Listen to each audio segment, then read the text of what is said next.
सन्माननीय मुख्यमंत्री श्री एकनाथ शिंदेजी यांनी मानस बोलून दाखवला की शेतकऱ्यांना आपल्याला दिवसा वीज द्यायची आहे।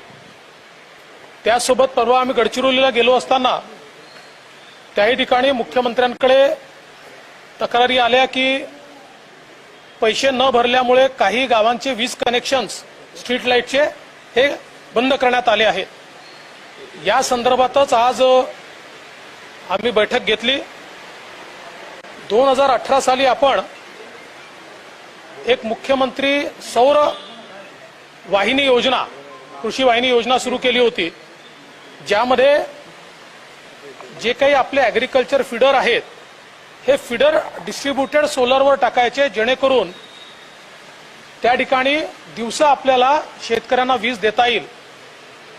त्या काळामध्ये साधारण 200 मेगावॅटचं काम आपण पूर्ण केलं होतं आणि काही काम हे प्रगतीपथावर होतं, पण नंतरच्या काळामध्ये त्याला थोडासा ब्रेक बसला होता। आज पुन्हा एकदा ही योजना आम्ही फास्ट ट्रॅकवर आणली आहे आणि यावर्षी म्हणजे पुढच्या एका वर्षामध्ये किमान 30% ॲग्रिकल्चर फीडर हे सौर ऊर्जेवर कसे आणता येतील, जेणेकरून शेतकऱ्यांना दिवसा वीज आपल्याला देता येईल, या संदर्भात आज आम्ही निर्णय केला आहे आणि त्याचा संपूर्ण आराखडा मुख्यमंत्र्यांच्या मान्यतेकरता आम्ही पाठवतो। यासोबत अनेक गावांमध्ये पिण्याच्या पाण्याच्या योजना किंवा स्ट्रीट लाईट बिल न भरल्यामुळे त्या ठिकाणी बंद आहे आणि या बिलांवर व्याज, चक्रवाढ व्याज असं वाढत वाढत एकीकडे महावितरणची थकबाकी देखील मोठ्या प्रमाणात दिसते आणि दुसरीकडे या गावांना देखील अडचणीचा सामना करावा लागतोय।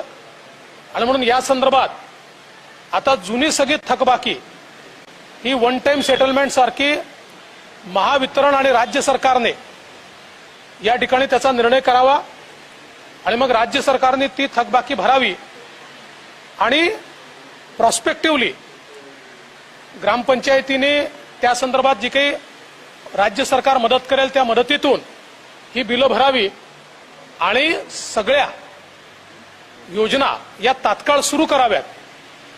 जिथे पथदिवे बंद असतील, जिथे पिण्याच्या पाण्याच्या योजना बंद असतील, हे सगळं तात्काळ सुरू करावं, याही संदर्भातला एक निर्णय आज आपण त्या ठिकाणी घेतलाय। यासोबत साधारणपणे 2019 पासूनचे कृषी पंपाचे पेड पेंडिंग आपले आहेत आणि जवळजवळ 1.25 लाख शेतकऱ्यांनी कृषी पंपाकरता अर्ज केलेला आहे।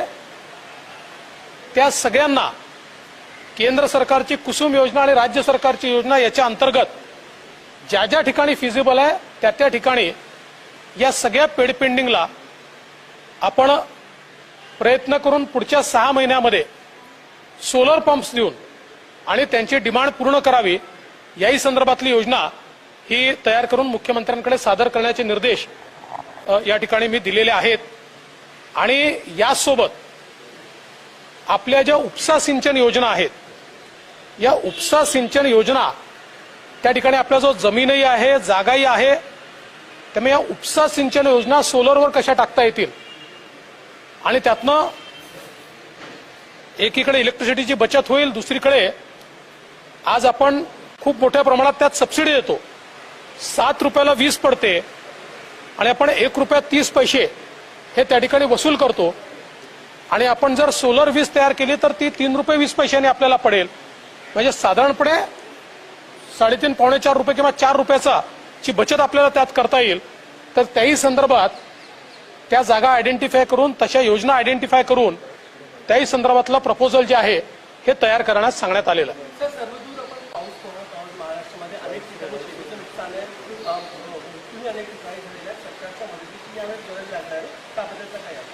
सन्माननीय मुख्यमंत्र्यांनी तात्काळ ज्या ज्या ठिकाणी अतिवृष्टी झाली आहे त्या त्या ठिकाणी पंचनामे करण्याचे आदेश दिले आहेत। जिथे दुर्दैवाने कोणी मृत्युमुखी पडलं असेल तिथे त्यांना एनडीआरएफच्या माध्यमातून तात्काळ मदत देण्याचे देखील या ठिकाणी निर्देश देण्यात आले आहेत। आणि याच्या व्यतिरिक्त सातत्याने आढावा घेऊन त्या ठिकाणी आवश्यक त्या सोयी तयार करायच्या याही संदर्भातले निर्देश दिले आहेत। आपण बघितलं असेल गडचिरोलीला निर्देश देताना मुख्यमंत्र्यांनी अतिशय स्पष्टपणे सांगितलं की लोकांची राहण्याची खाण्याची चांगली सोय करा, ठेवल्यासारखं ठेवू नका आणि जिथे थोडाही धोका असेल तिथे ऍडव्हान्स जागा तयार करून ठेवा आणि ऍडव्हान्स इव्हॅक्युएशन करा, जेणेकरून प्रॉपर्टी आणि माणसं यांचं फार नुकसान होणार नाही। तर त्या दृष्टीने सगळे निर्देश दिलेले आहेत। सर, मागच्या सरकारच्या काळात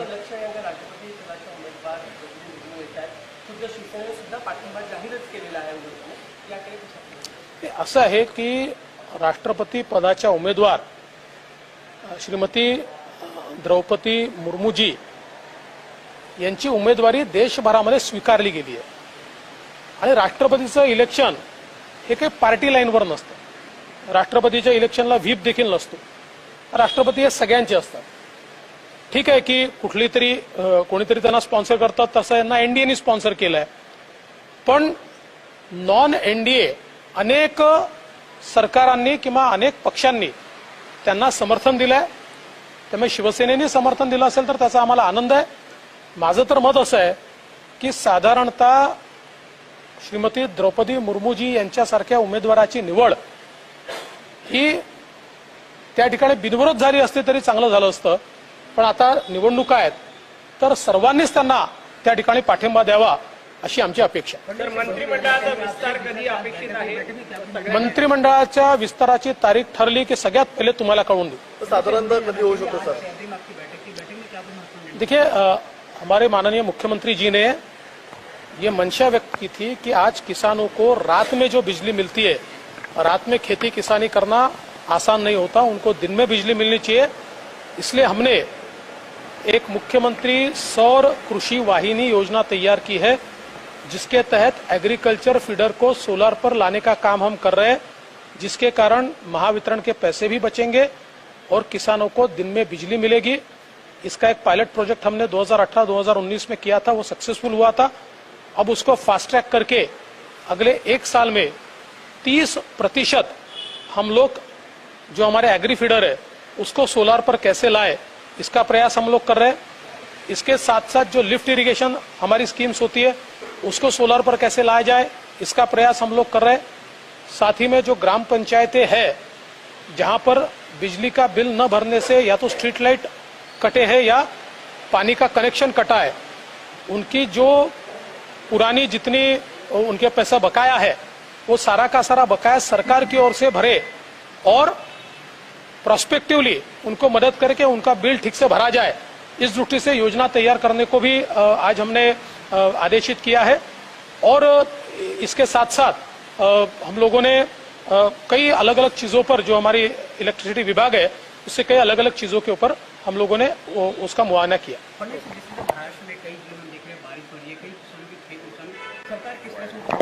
देखिए मुख्यमंत्री जी ने तुरंत ये घोषणा की कि जहां पर इस प्रकार से बारिश ज्यादा हुई है वहां पर सर्वे तुरंत किया जाए, सर्वे का रिपोर्ट तुरंत दिया जाए, उनको जो भी आकस्मिक मदद देनी पड़ती है वो दी जाए।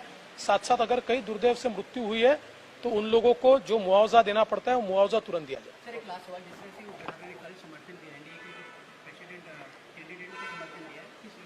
मुझे इस बात की खुशी है। देखिए एनडीए की जो हमारी उम्मीदवार है श्रीमती मुर्मू जी, द्रौपदी मुर्मू जी, इनको देश भर से समर्थन मिल रहा है और नॉन एनडीए पार्टीज भी उनको समर्थन दे रही है। मूलतः हमारे राष्ट्रपति जो होते हैं वो किसी पार्टी के नहीं होते, भले ही उनको एनडीए ने स्पॉन्सर किया हो, लेकिन वो पूरे देश के होते। और मेरा विश्वास है कि इतने अच्छे उम्मीदवार आज हमको मिले। अव्वल तो ये होना चाहिए था कि उनका चुनाव निर्विरोध होना चाहिए था, लेकिन अब चूंकि सामने उम्मीदवार है, मैं अपेक्षा व्यक्त करता हूं कि सारे के सारे लोग अपने विवेक का इस्तेमाल करते हुए द्रौपदी मुर्मू जी को ही मतदान करेंगे और वो निश्चित रूप से एक लैंडस्लाइड विक्ट्री उनको मिलेगी।